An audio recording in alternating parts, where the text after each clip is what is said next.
Jalan aja, nggak apa-apa. Ketiga, pelatihan dan pengembangan.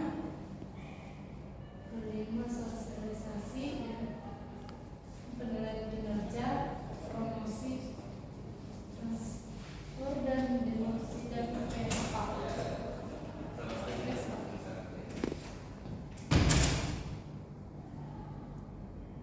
Definisi rekrutmen adalah serangkaian kegiatan yang dimulai ketika sebuah perusahaan atau organisasi memerlukan tenaga kerja dan membuat lowongan hingga mendapatkan calon tenaga kerja yang menginginkan qualified dan sesuai dengan jabatan atau lowongan yang ada.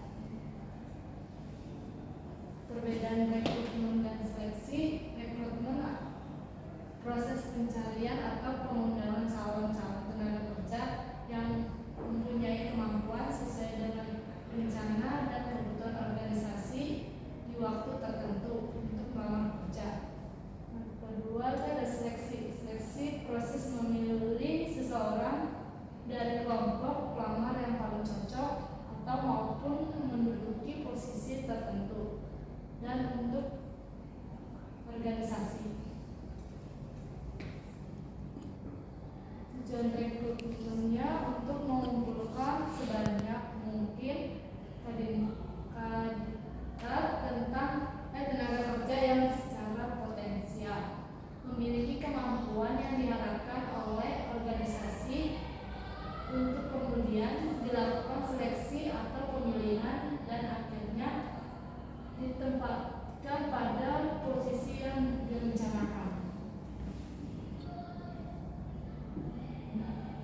Tujuan rekrutmennya mencocokkan antara karakteristik individu, pengetahuan, keterampilan, pengalaman, dan lain-lain dengan persyaratan jabatan yang harus dimiliki individu tersebut dalam mengundang suatu jabatan. Dalam rangka rekrutmen, perencanaan SDM, informasi analisis jabatan, penentuan jabatan yang kosong, penentuan persyaratan jabatan, permintaan manajer, sumber metodologi internasional dan eksternal, job posting, rekomendasi pegawai, iklan lembaga pendidikan dan lain-lain. Sumber rekrutmennya yang pertama dari internal, membuka peluang dengan cara menawarkan kepada karyawan yang berminat untuk mengisi lowongan jabatan.